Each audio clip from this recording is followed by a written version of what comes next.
नमस्कार। मैं हूं प्रेम कुमार। देश की संसद का मॉनसून सत्र शुरू होने जा रहा है, मगर ये मॉनसून सत्र पिछले सत्रों की तुलना में कुछ अलग होगा। बैठक उसके घंटे कम होंगे। ये महत्वपूर्ण नहीं है कि बैठक की अवधि कम होगी। महत्वपूर्ण ये है कि प्रश्नकाल नहीं होंगे। प्रश्नकाल नहीं होंगे। संसद की कार्यवाही में प्रश्नकाल बहुत महत्वपूर्ण होता है। प्रश्नकाल से ही संसद का सत्र या संसद का दैनिक कामकाज शुरू होता है।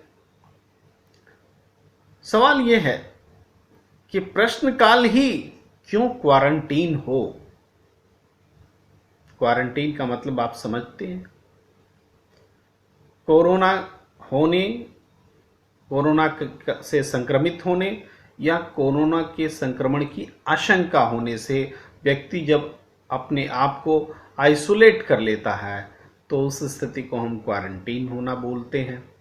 और पूरी संसद की पूरी कार्यवाही होगी, लेकिन उसमें प्रश्नकाल नहीं होगा। सवाल यह है कि प्रश्नकाल ही क्यों हो क्वारंटीन। शून्यकाल को क्यों बख्श दिया गया। दोनों पीठियां हैं। पीठिया आप समझते हैं। अगर दो भाई बहन हैं, दो भाई हैं, तो एक के बाद दूसरा जो होता है, यानी तीन है तो पहला और दूसरा, वो पीठिया कहलाते हैं। तो पीठिया मतलब संतान, संसद की दो संतानें जो एक के बाद एक हो। प्रश्नकाल के तुरंत बाद शून्यकाल आता है। प्रश्नकाल के साथ बेटी जैसा सलूक और शून्यकाल के साथ बेटा जैसा सलूक, ये मैं हमारे समाज के में जो अवधारणा है, जो परंपरागत तरीके से एक लड़की और लड़के को देखने की जो गलत सोच चली आ रही है, उसकी वानगी मैं संसद में भी उसी उदाहरण से दे रहा हूं। ये इसे क्या कहेंगे, ये भेदभाव है। और ये ऐसा वैसा भेदभाव नहीं, बहुत गंभीर किस्म का है। इसकी प्रकृति बहुत गंभीर है। प्रश्नकाल को जो लोग समझते हैं वो जानते हैं कि प्रश्नकाल सत्ता के लिए संसद के तीखे सवालों का जायका होता है। यह लोकतंत्र के लिए जरूरी होता है। सांसदों के पास सवाल करने का हक होता है। प्रश्नकाल विपक्ष के लिए तो ये सबसे ज्यादा मजबूत, सबसे ज्यादा जरूरी है। इस हक को खत्म करने से लोकतंत्र की विधायी प्रक्रिया कमजोर हो जाती है। विधायी प्रक्रिया से मतलब संसद तो कानून बनाती है ना, उस कानून के हिसाब से देश चलता है। बने हुए कानून का पुनरावलोकन, पुनरीक्षण और संशोधन तमाम चीजें संसद करती हैं। ये विधायी कार्य होते हैं, एक जिम्मेदारी होती है। इस विधायी कार्य को करने के दौरान तमाम तरह के प्रश्न, सवालात सरकार से पूछे जाते हैं। ऐसा नहीं होता है कि अगर हर सरकार के पास बहुमत होती है तो बहुमत के दम पर वो सारे कानून पास करा ले, लेकिन नहीं, लोकतांत्रिक परंपरा ये होती है कि बहुमत होने के बावजूद उस पर सर्व सहमति या ज्यादा से ज्यादा सहमति बनाने का प्रयास या अधिक से अधिक सहमति मिला करके ऐसी चीज को पारित कराना, ये होता है लोकतांत्रिक प्रक्रिया।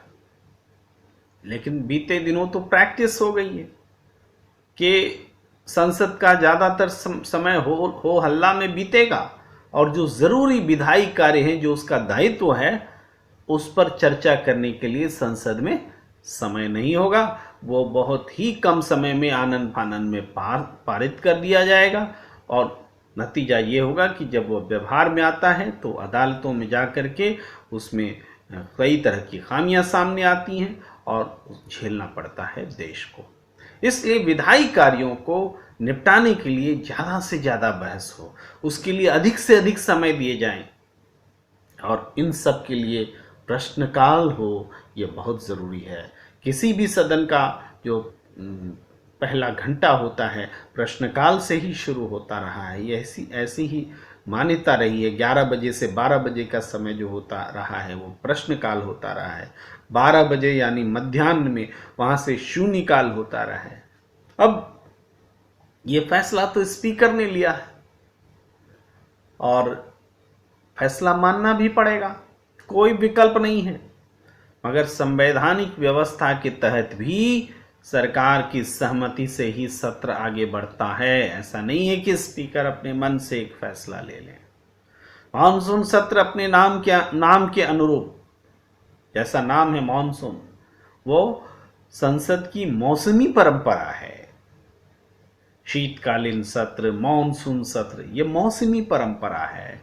सो मानसून सत्र तो होना ही था और उसमें सरकार को कई कामकाज भी निपटाने हैं। लेकिन इसका तरीका क्या हो, ये तरीका जो हुआ है ये एक सवालों में को पैदा करता है। और सवाल इसलिए भी पैदा हो रहा है कि ये एक तरफा लिया गया फैसला है, वन साइडेड, कोई कंसल्टेंसी नहीं है। यानी किसी भी विपक्ष के साथ, किसी राजनीतिक दल के साथ कोई बातचीत नहीं है, एक फैसला ले लिया गया है। प्रश्न ये उठता है कि संसद के तौर तरीके को बदलने का अधिकार क्या केवल सत्ताधारी दल को होगा? संसद तो सत्ता पक्ष और विपक्ष, यहां तक कि निर्दलीय, सबका सबसे मिलकर बनता है। लेकिन वर्तमान समय में यही हुआ है कि एक तरफा फैसला लिया गया है। जब सांसदों के पास सवाल करने का अधिकार जब न रहे तो विधायी प्रक्रिया, सवाल जवाब करने की प्रक्रिया सब अधूरी रह जाती है, कमजोर रह जाती है, संसद की ताकत कम हो जाती है। इस बात को पूरी संसद को समझना पड़ेगा। और ये सवाल भी उठ आता है कि सरकार काम करे और विपक्ष सवाल न करे तो फिर संसद की जरूरत ही क्या है? सवाल को ही खत्म कर रहे हैं आप। क्यों? क्योंकि कामकाज को निपटाने का समय छोटा करना है। जो नया समय है वो लोकसभा के लिए 9 बजे से 1 बजे तक है और राज्यसभा के लिए 2 बजे से 7 बजे तक है। तो प्रश्न ये है कि 1 घंटा और बढ़ जाता तो क्या कोरोना का खतरा बढ़ जाता? क्यों नहीं 1 घंटा और बढ़ सकता था? तो ये बहुत चिंता का विषय है कि कोरोना कोरोना कोरोना कोरोना बोल करके आप कुछ भी कर लीजिए। कोरोना बोल करके चाहे जब संसद सत्र मत बुलाइए, जब बुलाइए तो प्रश्नकाल खत्म कर दीजिए। अब प्रश्नकाल ही क्यों, इसका जवाब भी मत दीजिए। तो ये जो स्थिति है इसमें एक बात आती है कि पहले भी ऐसा हुआ है। पहले कैसा हुआ है? पहले भी ऐसे सत्र हुए हैं जिसमें प्रश्नकाल नहीं रहे हैं। लेकिन ऐसे सत्र कैसे सत्र थे? वो संसद का विशेष सत्र था 1962 के समय में, जब युद्ध की स्थिति थी और उस हालात में विशेष सत्र बुलाए गए थे। सर्वदलीय बैठक हुई थी, उस बैठक में फैसला हुआ था, सबने मिलकर विशेष सत्र बुलाया था। तो सवाल प्रश्नकाल उस समय हटा दिया गया था। तो क्या ये आज की स्थिति वैसी ही विशेष सत्र वाली है? और विशेष सत्र वाली अगर है भी तो ये फैसला सर्वदलीय बैठक में होना चाहिए। प्रश्नकाल आप हटाइए और प्रश्नकाल से जुड़ा हुआ पक्ष विपक्ष से ही मत पूछिए, तो फिर ये मनमाना फैसला कहलाएगा। ये संसदीय परंपराओं को तोड़ने का एक तरफा, इसको हम पहल बोलेंगे। संसद सत्र की जब शुरुआत होती है तो प्रश्न से होती है, प्रश्न पूछने की तैयारी भी की जाती है। 10 दिन पहले से नोटिस देना पड़ता है।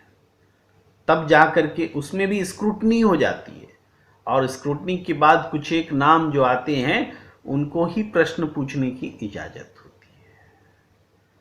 प्रश्न भी दो तरीके से पूछे जाते हैं, एक स्टारर तारांकित प्रश्न और एक अनस्टारर अतारांकित प्रश्न। जो तारांकित प्रश्न होते हैं उसका उत्तर वर्बल मौखिक रूप से दिया जाता है, और जब मौखिक रूप से उत्तर होता है तो दो वैकल्पिक प्रश्न पूछने की भी अनुमति प्रश्नकर्ता को होती है।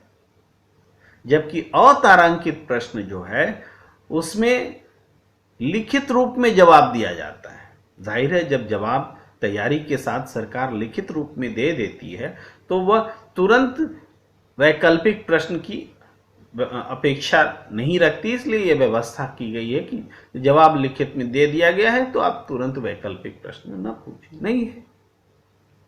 तो अतारांकित प्रश्न में वैकल्पिक प्रश्न नहीं पूछते हैं। ये बस एक जानकारी के लिए बात मैं बता रहा हूं। अब आप ये समझिए कि संसद का श्रृंगार प्रश्नकाल है। प्रश्नकाल ही ना हो, सवाल ही नहीं हो, हल्ला ही नहीं हो, हंगामा ही नहीं हो, राजनीतिक सवाल अगर इस तरह से चर्चा में नहीं आएंगे तो फिर संसद का मतलब क्या रह जाएगा, ये समझिए। संसद निश्चित रूप से, जो मैंने बताया कि सुबह 11 बजे जब शुरुआत होती है तो प्रश्नकाल से ही शुरुआत होती है। जब हम टीवी खोलते हैं संसद शुरू हुआ तो वो हल्ला ही होता है। ये हमारा नेचुरल प्रैक्टिस है संसद को देखने का, समझने का। उससे ही आप हमें वंचित कर रहे हैं। और शून्यकाल भी वो है जो महत्वपूर्ण हिस्सा है प्रश्नकाल के बाद। प्रश्नकाल के लिए 10 दिन पहले से नोटिस देना पड़ता है। शून्यकाल के लिए ऐसा नहीं है, तुरंत किसी भी विषय पर बातचीत हो जाती है, तो इसका अपना विशेष महत्व है। तो ये शून्यकाल तो बना रहेगा। क्यों? प्रश्नकाल और शून्यकाल में शून्यकाल बना रहेगा और प्रश्नकाल खत्म हो जाएगा। शून्यकाल में कोई भी कुछ भी प्रश्न पूछेंगे और कुछ भी उत्तर दे दिया जाएगा, और जिम्मेदारी नाम की चीज तो लगातार खत्म होती जा रही है। आप तो संसद में आपने देखा, कोई पूछेगा कि फारूक अब्दुल्ला हिरासत में हैं, उनको संसद में क्यों नहीं बुलाया गया, आने दिया जाना चाहिए। तो गृह मंत्री का जवाब होगा कि वो बिल्कुल हिरासत में नहीं है।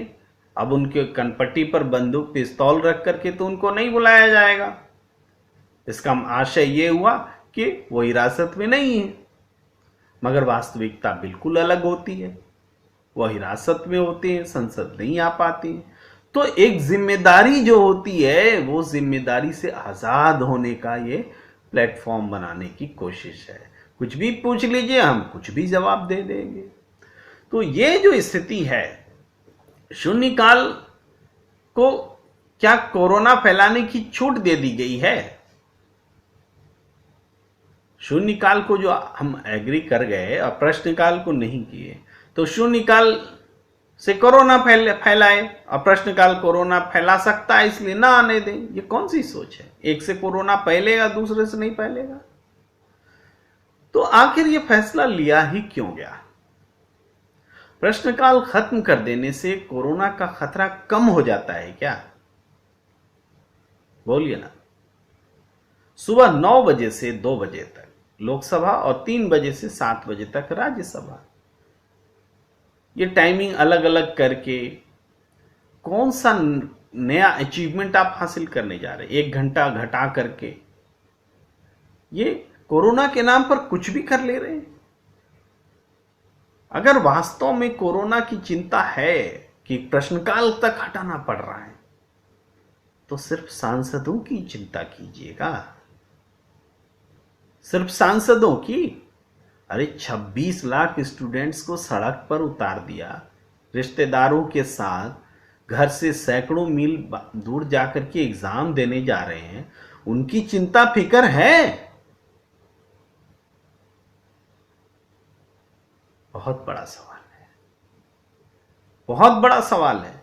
कि जहां आप चाहते हैं कोरोना को अपनी बात रखने के लिए इस्तेमाल कर लेते हैं। एग्जाम कराना है, जबरदस्ती कराना है, कोरोना की कोई फिक्र नहीं है। संसद चलाना है, कोरोना नहीं देखेंगे। संसद रोकना है, कोरोना देख लेंगे। किसी स्टेट में सरकार बनानी है, कोरोना की वजह से सत्र टलेगा भी, कोरोना की वजह से सत्र बुलाया भी जाएगा। मध्य प्रदेश में सरकार को शपथ दिलानी है, तो पहले शपथ हो जाने दो, तब देश को लॉकडाउन में भेजो। ये सब क्या है? क्या है ये सब? सोचने का समय है, सवाल करने का समय है, और सवाल करना बहुत जरूरी है, संसद के भीतर भी, संसद के बाहर भी। तो कप ऑफ न्यूज में आज इतना ही। देखते रहिए कप ऑफ न्यूज। इसको लाइक भी कीजिए, सब्सक्राइब भी कीजिए, और हाँ, घंटी भी बजाइए, ताकि सबसे आगे आप तक पहुंचे कप ऑफ न्यूज। मुझे दीजिए इजाजत।